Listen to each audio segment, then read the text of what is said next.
സഹകരണ മേഖലയുടേത് സാമൂഹിക പ്രതിബദ്ധതയാർന്ന പ്രവർത്തനങ്ങളാണെന്നും അതിന്റെ ഭാഗമായാണ് സഹകരണ വകുപ്പ് കൺസ്യൂമർ ഫെഡ് വഴി സബ്സിഡി നിരക്കിൽ നിത്യോപയോഗ സാധനങ്ങൾ ലഭ്യമാക്കുന്നുവെന്നും മന്ത്രി വി.എൻ. വാസവൻ. കൺസ്യൂമർ ഫെഡ് സംഘടിപ്പിക്കുന്ന ക്രിസ്മസ് പുതുവത്സര വിപണിയുടെ സംസ്ഥാനതല ഉദ്ഘാടനം കോട്ടയം ഏറ്റുമാനൂരിൽ ത്രിവേണി അങ്കണത്തിൽ നിർവഹിച്ച് സംസാരിക്കുകയായിരുന്നു മന്ത്രി. ഓണം, ക്രിസ്മസ്, റംസാൻ തുടങ്ങിയ ആഘോഷ കാലയളവുകളിൽ പൊതുവിപണിയിലെ വിലവർധന തടയാൻ ഇടപെടുന്ന സഹകരണ സ്ഥാപനമാണ് കൺസ്യൂമർ ഫെഡ് എന്ന് മന്ത്രി പറഞ്ഞു. സഹകരണ വകുപ്പ് കൺസ്യൂമർ ഫെഡ് വഴി 13 നിത്യോപയോഗ സാധനങ്ങൾ സബ്സിഡി വിലയിൽ നൽകുന്നു. 1601 രൂപയുടെ കിറ്റ് 1082 രൂപയ്ക്കാണ് നൽകുന്നത്. ഗുണമേന്മയേറിയ സാധനങ്ങൾ വിലക്കുറവിൽ ലഭ്യമാക്കുകയാണ് കൺസ്യൂമർ ഫെഡ് ചെയ്യുന്നതെന്നും മന്ത്രി പറഞ്ഞു. 13 ഇനങ്ങൾ സബ്സിഡിയോടുകൂടി നമുക്ക് കിട്ടും. 40% വരെ ഓപ്പൺ മാർക്കറ്റിനേക്കാൾ വിലക്കുറവാണ്. മറ്റ് ബ്രാൻഡഡ് കമ്പനികളുടെ പ്രോഡക്റ്റുകളൊക്കെ ഇപ്പോൾ 15% മുതൽ 35% വരെ സബ്സിഡി ലഭിക്കുന്ന സാഹചര്യം വരും. അപ്പൊ ഇവിടെ തരുന്ന കിറ്റ് കൃത്യമായി കണക്ക് പറഞ്ഞാൽ 1601 രൂപയുടെ സാധനം 1082 രൂപയ്ക്ക് കിട്ടും. അപ്പോ ഒരു ഉപഭോക്താവിന് 519 രൂപയുടെ ലാഭം ഉണ്ടാകും. അത് ചെറിയ കാര്യം. സാധാരണക്കാരന് ഈ വലിയ രൂപത്തിലുള്ള വില നിലവാരം വളർന്നു വരുന്ന ഒരു ഘട്ടത്തിൽ ഇത്രയേറെ ആശ്വാസം പകർന്നുകൊണ്ടാണ് സംസ്ഥാന ഗവൺമെന്റ് സബ്സിഡി കൊടുത്തുകൊണ്ടാണ് യഥാർത്ഥത്തിൽ കൺസ്യൂമർ ഫെഡിനെ കൊണ്ട് ഇത് ചെയ്യിക്കുന്നത്. അവിടെ ഇരിക്കുന്ന ഓരോ പ്രോഡക്റ്റ് എടുത്ത് പരിശോധിച്ചാലും എല്ലാം ഏറ്റവും നല്ല ബ്രാൻഡഡ് പ്രോഡക്റ്റിനെ വെല്ലുന്ന രൂപത്തിലുള്ള ഉൽപ്പന്നങ്ങളാണ് ത്രിവേണിയുടെ പേരിൽ തന്നെ ഉൽപ്പാദിപ്പിച്ച് ഇപ്പൊ മാർക്കറ്റിൽ എത്തിച്ചിട്ടുള്ളത്. വേദിയിൽ കേക്ക് മുറിച്ച് ക്രിസ്മസ് ആഘോഷത്തിലും മന്ത്രി പങ്കെടുത്തു. 13 ഇനം നിത്യോപയോഗ സാധനങ്ങൾ സബ്സിഡി നിരക്കിലും മറ്റുൽപ്പന്നങ്ങൾ 10 മുതൽ 40% വരെ വിലക്കുറവിലും വിപണിയിലൂടെ ലഭിക്കും. ഏറ്റുമാനൂർ നഗരസഭാ അധ്യക്ഷ ലൗലി ജോർജ് പടിയറ അധ്യക്ഷത വഹിച്ചു. ജില്ലാ പഞ്ചായത്ത് പ്രസിഡന്റ് കെ.വി. ബിന്ദു മുഖ്യാതിഥിയായിരുന്നു. ജനപ്രതിനിധികൾ, ഉദ്യോഗസ്ഥർ തുടങ്ങിയവർ പങ്കെടുത്തു. മന്ത്രിമാറ്റ വിഷയം കേന്ദ്ര നേതൃത്വം ചർച്ച ചെയ്തിട്ടുണ്ടെന്ന് തോമസ് കെ. തോമസ് എം.എൽ.എ. മുഖ്യമന്ത്രിയുമായുള്ളത് നല്ല ബന്ധമാണെന്നും മന്ത്രിമാറ്റത്തിൽ അദ്ദേഹം എതിർപ്പ് പറഞ്ഞിട്ടില്ലെന്നും തോമസ് കെ. തോമസ് പറഞ്ഞു. മുൻ മന്ത്രി തോമസ് ചാണ്ടിയുടെ 5ാം ചരമവാർഷികത്തിൽ പങ്കെടുത്ത ശേഷം മാധ്യമങ്ങളോട് സംസാരിക്കുകയായിരുന്നു അദ്ദേഹം. ഞങ്ങളുടെ ദേശീയ നേതൃത്വം ശരത് പവാറും അദ്ദേഹവുമായിട്ടാണ് സംസാരിച്ചത്. അതിൻ്റെ റിസൾട്ടൊന്നും ഇതുവരെ ആർക്കും അറിയത്തില്ല. ചുമ്മാ ഓരോ മാധ്യമങ്ങൾ അവരുടെ രീതിയിൽ കൊടുക്കുന്നെങ്കിലും മറ്റു പല കാര്യങ്ങൾ പറയുന്നുണ്ട്. അതൊന്നും ശരിയായിട്ടുള്ള ന്യൂസുകളൊന്നുമല്ല. ന്യൂസുകൾ ഇന്ന് വരെ എന്താണ് അതിൻ്റെ റിസൾട്ട് എന്നുള്ളത് ഞാൻ അറിഞ്ഞിട്ടില്ല. പവാർജി അത് ഔദ്യോഗികമായിട്ട് നമ്മളെ അറിയിക്കും എന്താണ് അതിൻ്റെ റിസൾട്ട് എന്നുള്ളത്. തീർച്ചയായിട്ടും അതിന് റിസൾട്ട് വരുമല്ലോ. എന്നാൽ 2 ദേശീയ നേതാക്കൾ തമ്മിലുള്ള സംഭാഷണമല്ല.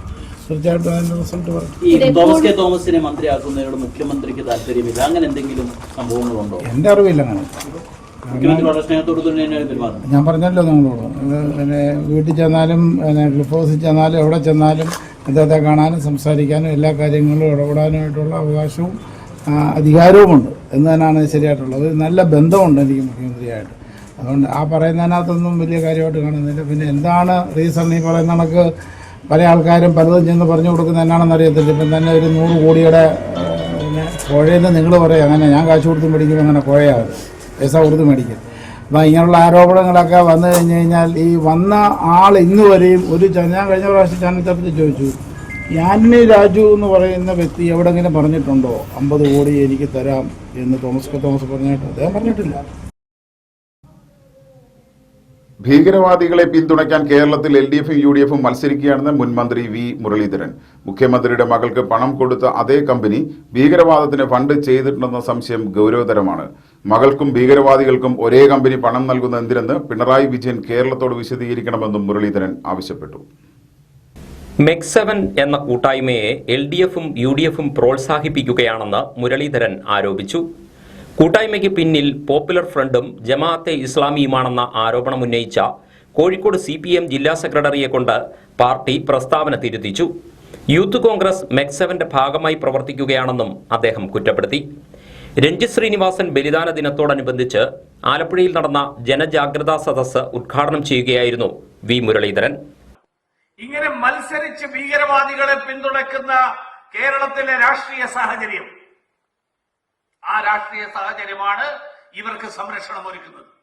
ആ രാഷ്ട്രീയ സാഹചര്യമാണ് ഇവർക്ക് ഇങ്ങനെ തിരുവീതികളിൽ പ്രകോപനപരമായിട്ടുള്ള മുദ്രാവാക്യം മുടക്കാനുള്ള ധൈര്യം പകരുന്നത്. ആ ഒരു രാഷ്ട്രീയ സാഹചര്യം കേരളത്തിൽ നിലനിൽക്കുന്നിടത്തോളം കാലം ഭീകരവാദികൾക്കെതിരായിട്ട്, തീവ്രവാദ പ്രസ്ഥാനങ്ങൾക്കെതിരായിട്ട്, അതിനെതിരായിട്ട് ശക്തമായിട്ടുള്ള നിലപാടെടുക്കേണ്ട ഉത്തരവാദിത്വം ഈ രാജ്യത്തെ സമാധാന പ്രേമികളായിട്ടുള്ള, ജനാധിപത്യവാദികളായിട്ടുള്ള മുഴുവൻ ആളുകളുടേതുമാണ്. ഭാരതീയ ജനതാ പാർട്ടിക്കാരുടെയോ RSSകാരുടെയോ ദേശീയ പ്രസ്ഥാനത്തിൽ ഉൾപ്പെടുന്നവരുടെയോ ഹിന്ദുക്കളുടേത് മാത്രമോ പോലുമല്ല. പിണറായി വിജയൻ കേരളത്തോട് വിശദീകരിക്കട്ടെ, കേരളത്തിലെ ജനങ്ങളോട് വിശദീകരിക്കട്ടെ. മകൾക്കും സ്വന്തം മകൾക്കും ഭീകരവാദികൾക്കും ഒരേ കമ്പനി പണം നൽകുന്നത് എന്തിനാണ് എന്നുള്ളത്. രഞ്ജിത്ത് ശ്രീനിവാസന്റെ കൊലപാതകമാണ് യഥാർത്ഥത്തിൽ പോപ്പുലർ ഫ്രണ്ടിന്റെ അടിവേരറുക്കാൻ കേന്ദ്ര സർക്കാരിനെ പ്രേരിപ്പിച്ചത്. കേരളം തീവ്രവാദികളുടെ സുരക്ഷിത താവളമാകുന്നത് ഭരണകൂടങ്ങളുടെ പിന്തുണ കൊണ്ടാണെന്നും വി മുരളീധരൻ ആരോപിച്ചു. മുനമ്പത്തെ പാവപ്പെട്ട മത്സ്യത്തൊഴിലാളികളെ കുടിയിറക്കി അവരുടെ ഭൂമി വഖഫിന് കൊടുക്കണമെന്ന് ആവശ്യപ്പെടുന്നവർക്കൊപ്പമാണ് കോൺഗ്രസും CPM-ഉമെന്നും അദ്ദേഹം കുറ്റപ്പെടുത്തി. BJP ജില്ലാ പ്രസിഡന്റ് MV ഗോപകുമാർ അനുസ്മരണ സമ്മേളനത്തിൽ അധ്യക്ഷത വഹിച്ചു. പാർട്ടി സംസ്ഥാന സെക്രട്ടറി പന്തളം പ്രതാപൻ, OBC മോർച്ച സംസ്ഥാന പ്രസിഡന്റ് NP രാധാകൃഷ്ണൻ എന്നിവർ മുഖ്യപ്രഭാഷണം നടത്തി. ദേശീയ കൌൺസിൽ അംഗം വെള്ളിയാകുളം പരമേശ്വരൻ, സംസ്ഥാന വക്താവ് സന്ദീപ് വാചസ്പതി, ദക്ഷിണ മേഖലാ അധ്യക്ഷൻ K സോമൻ, സംസ്ഥാന സമിതി അംഗം ഷോൺ ജോർജ്, ജില്ലാ ജനറൽ സെക്രട്ടറിമാരായ വിമൽ രവീന്ദ്രൻ, അരുൺ അനിരുദ്ധൻ, സംസ്ഥാന സമിതി അംഗം ബിപിൻ C ബാബു, OBC മോർച്ച സംസ്ഥാന ജനറൽ സെക്രട്ടറി പൂങ്കുളം സതീഷ് എന്നിവർ സംസാരിച്ചു. രഞ്ജിത്ത് ശ്രീനിവാസന്റെ വീട്ടിലെത്തി കുടുംബാംഗങ്ങളെ കണ്ട ശേഷമാണ് മുൻ കേന്ദ്രമന്ത്രി മടങ്ങിയത്. ചങ്ങനാശ്ശേരി SB കോളേജിലെ പൂർവ്വ വിദ്യാർത്ഥിയായ കർദിനാൾ മാർ ജോർജ് കുവക്കാടിന് കോളേജിൽ ഉജ്ജ്വല സ്വീകരണം. കോളേജ് മാനേജർ മോൺസിഞ്ഞോർ ആന്റണി ഏത്തക്കാടിന്റെ അധ്യക്ഷതയിലായിരുന്നു സ്വീകരണ സമ്മേളനം. ജീവിതത്തിൽ ആത്മവിശ്വാസവും ആധ്യാത്മിക മൂല്യങ്ങളും പകർന്നു നൽകിയത് SB കോളേജാണെന്ന് മറുപടി പ്രസംഗത്തിൽ മാർ ജോർജ് കുവക്കാട് പറഞ്ഞു. കാത്തലിക് സ്റ്റുഡൻസ് മൂവ്മെന്റിലെ പ്രവർത്തനം മാർപ്പാപ്പയുടെ അടുക്കലേക്ക് എത്താൻ സഹായിച്ചു. വത്തിക്കാനിലെ നയതന്ത്ര കാര്യാലയത്തിലെ ചുമതലകൾ നിർവഹിക്കാൻ SB കോളേജിലെ പരിശീലനം തുണച്ചതായും അദ്ദേഹം വ്യക്തമാക്കി. സ്നേഹം ചൊരിഞ്ഞ സുഹൃത്തുക്കൾ, സെന്റ് ബെർഗ്മാൻസ് കോളേജ് എൻ്റെ ഹൃദയത്തിലെ ഒരു നല്ല ഓർമ്മയാണ്. ഇവിടെ നിന്ന് ആണ് ഞാൻ ചങ്ങനാശ്ശേരിയുടെയും അതിരൂപതയുടെ മൈനർ സെമിനാരിലേക്ക് യാത്രയാകുന്നത്. എനിക്ക് അന്നൊരു സ്വപ്നമുണ്ടായിരുന്നു. പ്രത്യേകിച്ച് ഞാൻ ഈ കലാലയത്തിൽ പഠിക്കുകയും ഇവിടുത്തെ ആധ്യാത്മികമായിട്ടുള്ള മൂല്യാധിഷ്ഠിതമായ വിദ്യാഭ്യാസം നൽകുന്ന ഈ കലാലയത്തിൽ നിന്ന് എനിക്ക് ലഭിച്ച ഇതും എൻ്റെ ജീവിതാനുഭവങ്ങളിൽ എനിക്ക് തന്നതുമായ ഒരു സ്വപ്നം ഏതെങ്കിലും ഒക്കെ ഇടവകളിൽ ആയിരുന്നുകൊണ്ട് പാവപ്പെട്ടവരിലുള്ള ആ ദൈവ സാന്നിധ്യം, പ്രത്യേകിച്ച് മിശിഹായുടെ സാന്നിധ്യം, അതിന് ശുശ്രൂഷ ചെയ്യുന്നുള്ള എളിയ സ്വപ്നവുമായിട്ടാണ് ഞാൻ ചങ്ങനാശ്ശേരി SB കോളേജിൽ നിന്ന് യാത്രയാകുന്നത്. ജർമ്മനിയിലെ സ്റ്റുഗാർട്ട് റോട്ടൻബർഗ് രൂപത സംഭാവനയായി നൽകി കോളേജിൽ സ്ഥാപിച്ച 150 kV സൗരോർജ്ജ പ്ലാന്റിന്റെ സ്വിച്ച് ഓൺ കർമ്മവും കർദിനാൾ നിർവഹിച്ചു. College principal father Reji P Kurian, Mar കുവക്കാടിന്റെ സഹപാഠിയും കോളേജിലെ അധ്യാപകനുമായ professor Tom Lal Jose, CSM unit president Jude M Raju, director father doctor Tom Antony, doctor CB Joseph എന്നിവർ സംസാരിച്ചു. ചങ്ങനാശ്ശേരി ജനറൽ ആശുപത്രി റോഡിന്റെ നിർമ്മാണ പ്രവർത്തനങ്ങൾക്ക് തുടക്കമായി. ആദ്യഘട്ടമായി ഓടയുടെ നിർമ്മാണമാണ് ആരംഭിച്ചത്. 50 ലക്ഷം രൂപ ചെലവിൽ പൊതുമരാമത്ത് നിരത്ത് വിഭാഗമാണ് റോഡ് നിർമ്മിക്കുന്നത്.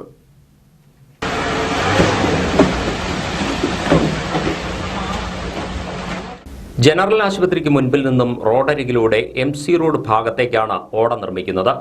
നിലവിൽ റോഡരികിൽ ഓടയുണ്ടെങ്കിലും മാലിന്യങ്ങളും മണ്ണും അടിഞ്ഞ് മൂടിപ്പോയ നിലയിലായിരുന്നു. പല ഭാഗങ്ങളും തകർന്നു കിടക്കുകയുമായിരുന്നു.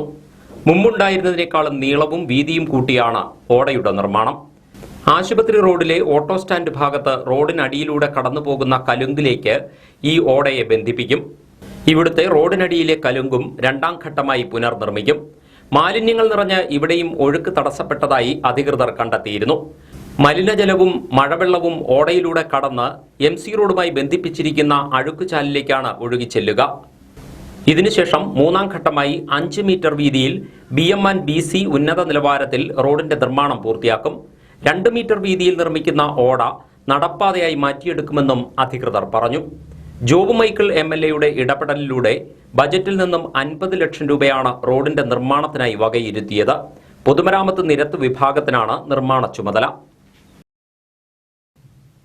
ആലപ്പുഴ ജില്ലാ പഞ്ചായത്തിന്റെ വികസന ഫണ്ടിൽ നിന്നും 12 ലക്ഷം രൂപ ചെലവഴിച്ച് മങ്കൊമ്പ് തെക്കേക്കര ഗവൺമെന്റ് ഹൈസ്കൂളിൽ നടത്തിയ നവീകരണ പ്രവർത്തനങ്ങൾ പൂർത്തിയായി.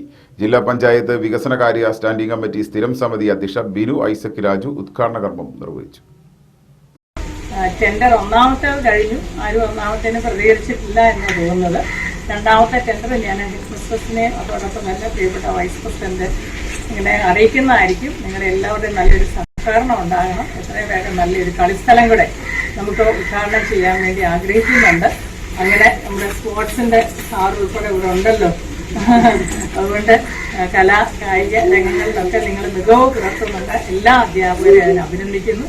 ജില്ലാ പഞ്ചായത്തിന്റെ 2023-24 വാർഷിക വികസന പദ്ധതിയിൽ ഉൾപ്പെടുത്തി സ്കൂൾ പരിസരം ഇന്റർലോക്കിംഗ്, കെട്ടിട അറ്റകുറ്റപ്പണി, സീലിംഗ്, ഇലക്ട്രിഫിക്കേഷൻ, ടോയ്ലറ്റ് നവീകരണം എന്നിവയാണ് നടത്തിയത്.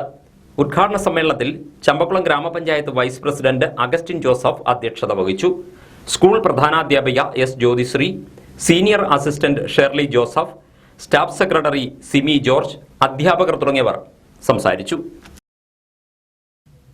NCP കുട്ടനാട് നിയോജക മണ്ഡലം കമ്മിറ്റിയുടെ നേതൃത്വത്തിൽ മുൻ മന്ത്രിയും കുട്ടനാട് MLAയുമായിരുന്ന തോമസ് ചാണ്ടിയുടെ 5ാം ചരമവാർഷിക ദിനാചരണവും അനുസ്മരണ സമ്മേളനവും സംഘടിപ്പിച്ചു. വെള്ളിയാഴ്ച രാവിലെ 10:30 ചേന്നഗിരി സെയിന്റ് പോൾസ് മാർത്തോമ പള്ളിയിലായിരുന്നു ചടങ്ങുകൾ.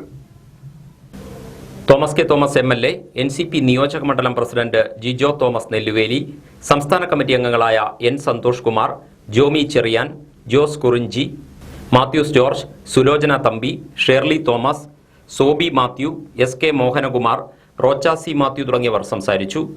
മുൻമന്ത്രിയും 3 തവണ കുട്ടനാട് MLAയുമായിരുന്ന തോമസ് ചാണ്ടിയുടെ 5ാമത് ചരമവാർഷിക ദിനമാണ് ആചരിച്ചത്.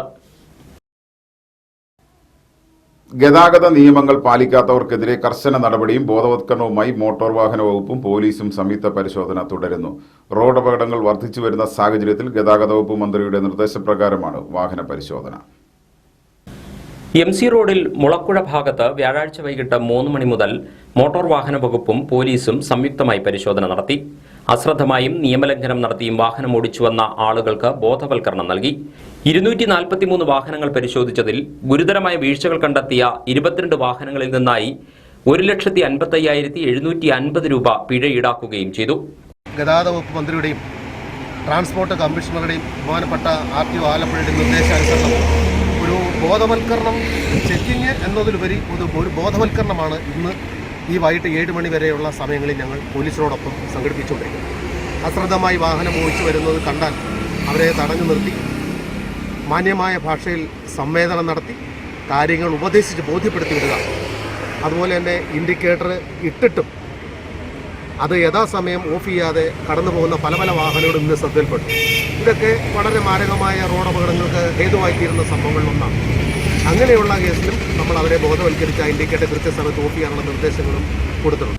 Chengannur joint RTO R Prasad, motor vehicle ഇൻസ്പെക്ടർമാരായ S Abhilash, M Dileep, Chengannur traffic police SI Abdul Sathar, ASI Mayadevi, senior CPOമാരായ രാജീവ്, അനീഷ് മോൻ, CPOമാരായ വിനു വിജയൻ, വിജിത് കുമാർ എന്നിവരും മോട്ടോർ വാഹന വകുപ്പ് ആലപ്പുഴ എൻഫോഴ്സ്മെന്റ് ടീം അംഗങ്ങളും ചേർന്നാണ് പരിശോധന നടത്തിയത്.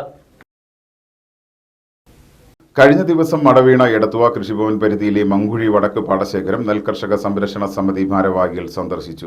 വർഷങ്ങളായി തരിച്ചുകിടന്ന 50 ഏക്കർ പാടത്ത് ലക്ഷങ്ങൾ ചിലവഴിച്ച് കൃഷിക്കായി നിലമൊരുക്കി വിത ആരംഭിച്ചപ്പോഴാണ് കഴിഞ്ഞ ദിവസം പുലർച്ചെ 4 മണിയോടെ വരിക്കളം ഭാഗത്ത് മടവീണത്. പാടശേഖരത്തിന്റെ 20 അടിയോളം നീളത്തിലാണ് മടവീണത്. വരിക്കളം ഭാഗത്ത് പുറംബണ്ടിൽ നിന്നിരുന്ന വർഷങ്ങളുടെ പഴക്കമുള്ള ഒരു തെങ്ങും വൈദ്യുതി പോസ്റ്റും പാടത്തേക്ക് പതിച്ചു. വർഷങ്ങളായി തരിച്ചു കിടന്നിരുന്ന പാടശേഖരം 3 തൈക്കൽ എബ്രഹാം മാത്യു എന്നയാൾ മൊത്തത്തിൽ ഏറ്റെടുത്താണ് കൃഷി ആരംഭിച്ചത്. 3 JCBയും 20 തൊഴിലാളികളും ചേർന്ന് 46 ദിവസം കൊണ്ടാണ് പാടശേഖരം വൃത്തിയാക്കി കൃഷിക്കായി നിലമൊരുക്കിയത്. പാടശേഖരത്തിന്റെ 3/4 ഭാഗവും വിതച്ചിരുന്നു.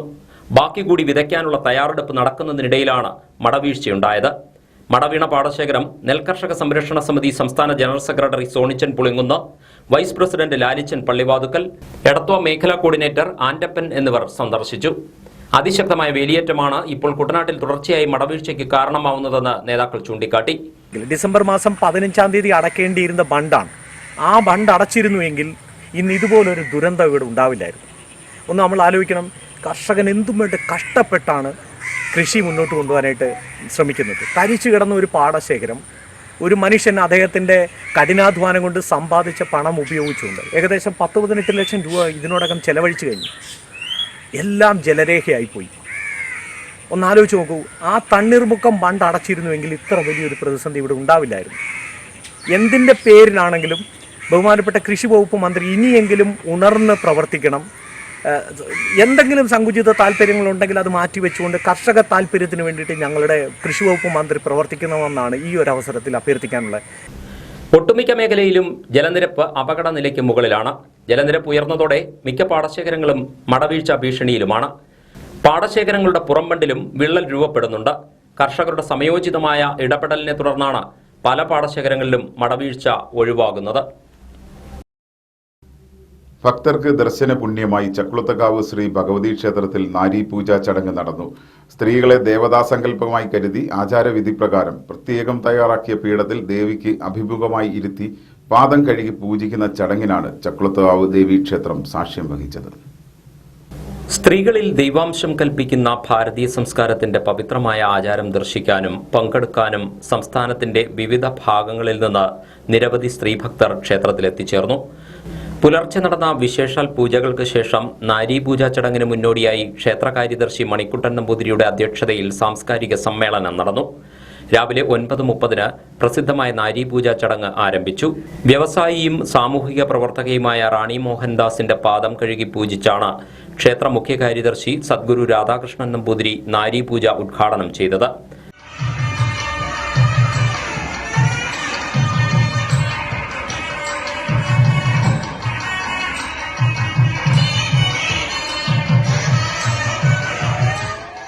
മേൽശാന്തിമാരായ അശോകൻ നമ്പൂതിരി, രഞ്ജിത്ത് ബി നമ്പൂതിരി, ദുർഗാദത്തൻ നമ്പൂതിരി എന്നിവർ ചടങ്ങിന് കാർമ്മികത്വം വഹിച്ചു. മീഡിയ കൺവീനർ അജിത് പിഷാരത്, ഉത്സവ committee president MP Rajeev, secretary PK Swaminathan, KS Binu എന്നിവർ നേതൃത്വം നൽകി.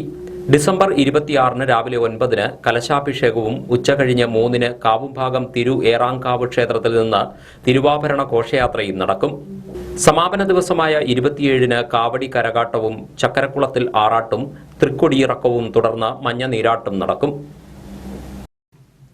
ദേശീയ അന്തർദേശീയ തലത്തിൽ സ്പോർട്സിലും ഗെയിംസിലും ഇന്ത്യയിലെ ഏറ്റവും മികച്ച കലാലയത്തിനുള്ള കേന്ദ്ര യൂത്ത് ആൻഡ് സ്പോർട്സ് മന്ത്രാലയത്തിന്റെ പുരസ്കാരം നേടിയ അസംഷൻ കോളേജിനെ ചങ്ങനാശ്ശേരി പൗരാവലിയുടെ ആദരവ് പൗരസമിതി ചെയർമാൻ VJ ലാലി അനുമോദന സമ്മേളനം ഉദ്ഘാടനം ചെയ്തു.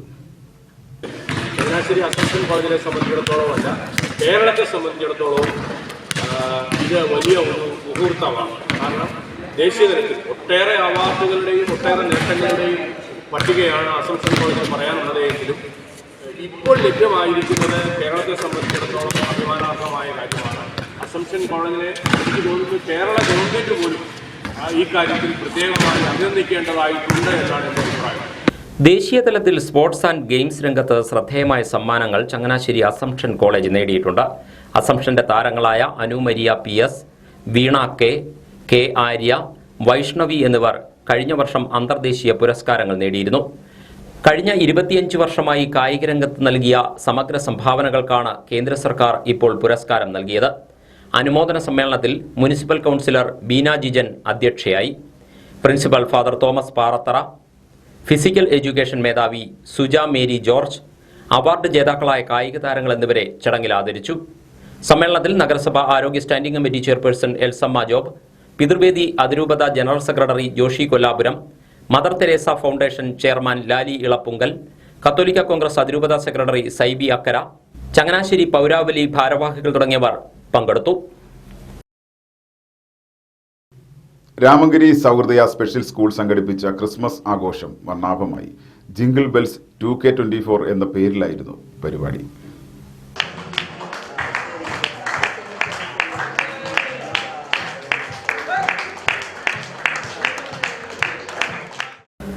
കുട്ടികളുടെ പ്രാർത്ഥനാ ഗാനാലാപനത്തോടെയാണ് ആഘോഷ പരിപാടികൾ ആരംഭിച്ചത്.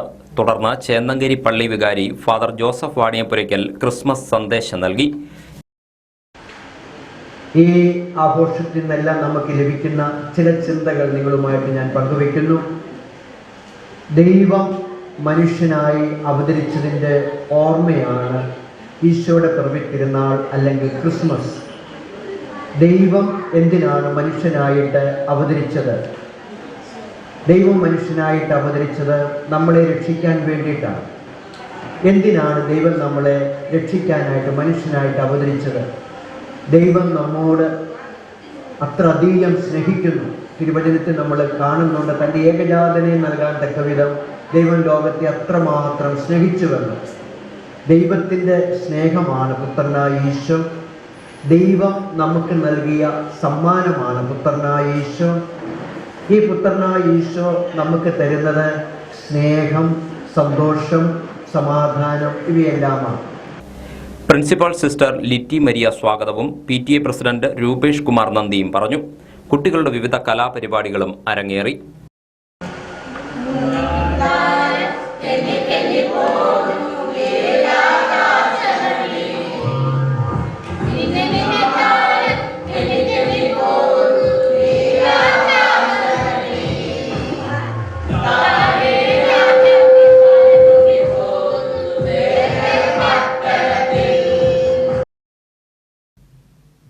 SNDP ശാഖ നമ്പർ 5 പുളുങ്ങുന്ന് ആൽത്തറ കൂട്ടായ്മയുടെ ആഭിമുഖ്യത്തിൽ ശ്രീനാരായണ ധർമ്മ പ്രബോധനവും ധ്യാനവും കുടുംബൈശ്വര്യ പൂജയും നടത്തി.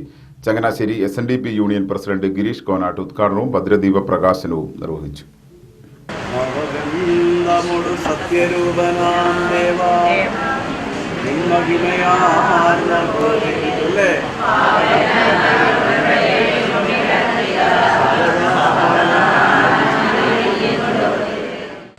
ശ്രീനാരായണ സമൂഹത്തെ സംബന്ധിച്ചിടത്തോളം ഏറ്റവും അർത്ഥസമ്പുഷ്ടമായ ഒരു സമയത്തൂടാണ് നമ്മൾ കടന്നു പോകുന്നത്.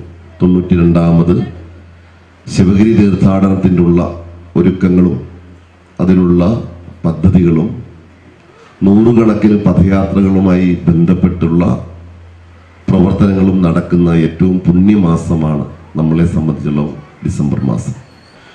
ഇവിടെ സ്വാഗത പ്രാസംഗികൻ സൂചിപ്പിച്ചതുപോലെ ഗുരുവിൻ്റെ ദർശനവും ഗുരുവിൻ്റെ സന്ദേശങ്ങളും ഈ ലോകത്തിനൊന്നാകെയുള്ള പ്രശ്നങ്ങളുടെ എല്ലാമുള്ള ഒറ്റമൂലിയാണ്, അമൃതാണ്. ലോകമെമ്പാടും ജാതിയുടെയും മതത്തിൻ്റെയും വർഗത്തിൻ്റെയും വർണ്ണത്തിൻ്റെയും അധികാരത്തിൻ്റെയും പേരിൽ നടക്കുന്ന പത്രദൃശ്യ മാധ്യമങ്ങളുടെ നമ്മൾ അനുദിനം കണ്ടുകൊണ്ടിരിക്കുന്ന വേദനാജനകമായ എല്ലാ കുൽസിതങ്ങളായ പ്രവർത്തനങ്ങളുടെയും ശാശ്വതമായ പരിഹാരം ഗുരുവിനെ അറിയുക, ഗുരുവിനെ പഠിക്കുക, ഗുരുവിൻ്റെ പ്രചാരകരായി മാറുക എന്നുള്ളതാണ്. വെള്ളിയാഴ്ച രാവിലെ 9 ആരംഭിച്ച പൊതുസമ്മേളനത്തിൽ ശാഖായോഗം പ്രസിഡന്റ് D. സനൽകുമാർ വിരുവിൽ വൃന്ദാവനം അധ്യക്ഷനായി. Kuttanad SNDP union convener Santhosh Shanthi ധ്യാന സന്ദേശം നൽകി. ശാഖായോഗം secretary P. Sajeev Chirayil, Mannar union administrative committee അംഗം PB സൂരജ്, ശാഖാ ഭാരവാഹികൾ തുടങ്ങിയവർ സംസാരിച്ചു. തുടർന്ന് ശ്രീനാരായണ ധർമ്മ പ്രബോധനവും ധ്യാനവും നടന്നു. കോടുകുളഞ്ഞി ശ്രീനാരായണ ധർമ്മമഠം മഠാധിപതി ശ്രീമദ് ശിവബോധാനന്ദ സ്വാമികളായിരുന്നു ആചാര്യൻ. നാരായണ ഗുരുദേവ, നാരായണ ഗുരുദേവ, ശ്രീനാരായണ ഗുരുദേവ, ശ്രീനാരായണ ഗുരുദേവ. നെടുമുടി ചെമ്പുംപുറം പുളിക്കക്കാവ് ശ്രീ പോർക്കലി ഭഗവതി ക്ഷേത്രത്തിലെ മണ്ഡല മഹോത്സവത്തോടനുബന്ധിച്ച് ശ്രീമദ് ഭാഗവത സപ്താഹയജ്ഞത്തിന് തുടക്കമായി. കവിയും ഗാനരചയിതാവുമായ രാജീവ് ആലുങ്കൽ ഭദ്രദീപ പ്രകാശനം നിർവഹിച്ചു.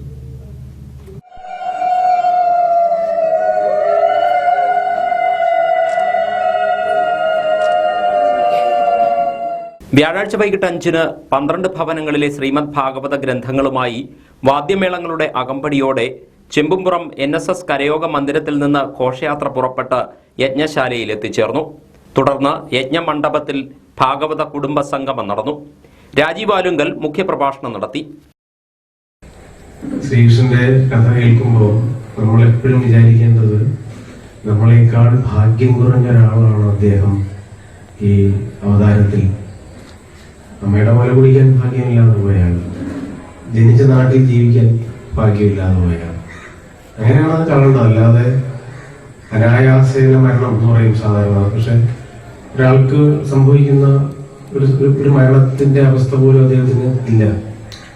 പെട്ടെന്ന് അങ്ങനെ പറ്റരുതായിരുന്നു എന്ന് തോന്നുന്ന രീതിയിലാണ് പോയത്. വേറൊരു രാജ്യത്താണ് അവൻ ചെന്നത്. അവിടെ ഒരു കറമ്പൻ ജീവിക്കുകയാണ്, വെളുത്തവരുടെ രാജ്യത്താണ്. എന്റെ സങ്കല്പമാണ് അവിടെ. ആചാര്യന്മാരങ്ങനെ പറയില്ല. വെളുത്തവരുടെ രാജ്യത്താണ് അവൻ ചെല്ലുന്നത്. അവിടുത്തെ ഏറ്റവും വലിയ ഇൻവെസ്റ്റ്മെന്റ് ആണ് അവൻ മോട്ടിക്കാൻ തുടങ്ങിയത്. 6:30 ദീപാരാധനയ്ക്കും ദീപക്കാഴ്ചയ്ക്കും ശേഷം യജ്ഞാചാര്യൻ ഭാഗവതരത്നം തോട്ടയ്ക്കാട് രാമചന്ദ്രൻ നായർ ശ്രീമദ് ഭാഗവത മഹാത്മ്യ പ്രഭാഷണം നടത്തി. കവി രാജീവ് ആലുങ്കലിനെ ക്ഷേത്ര ഭരണസമിതി president E Muraleedharan Pillai, secretary S Krishnakumar എന്നിവർ ചേർന്ന് ആദരിച്ചു. ഡിസംബർ 26 വരെ നടക്കുന്ന ഭാഗവത സപ്താഹയജ്ഞത്തിന് ബ്രഹ്മശ്രീ തൈക്കാട്ടുശ്ശേരി കേശവൻ തിരുമേനി യജ്ഞഹോതാവും, ചെറുതന ഓമനക്കുട്ടൻ, താമല്ലാക്കൽ ഗോപകുമാർ എന്നിവർ യജ്ഞ പൗരാണികരുമാണ്. ആലപ്പുഴ, കോട്ടയം, പത്തനംതിട്ട ജില്ലകളിലെ വാർത്തകൾക്കും ലൈവ് പ്രോഗ്രാമുകൾക്കുമായി മാന്യപ്രേക്ഷകർ കുട്ടനാട് കേബിൾ വിഷൻ എന്ന ഞങ്ങളുടെ യൂട്യൂബ് ചാനൽ സബ്സ്ക്രൈബ് ചെയ്യുക. ഇന്നത്തെ സ്വർണ്ണവില. ഇന്നത്തെ സ്വർണ്ണവില നിങ്ങൾക്കായി സമർപ്പിക്കുന്നു സ്വപ്ന ജ്വല്ലറി. അഴകേറും സ്വപ്നങ്ങൾക്ക് നിറവേകും സ്വപ്ന ജ്വല്ലറി, ചങ്ങനാശ്ശേരി. സ്വർണം ഗ്രാമിന് 7030 രൂപ, പവന് 56,240 രൂപ. വാർത്തകൾ കഴിഞ്ഞു. നമസ്കാരം.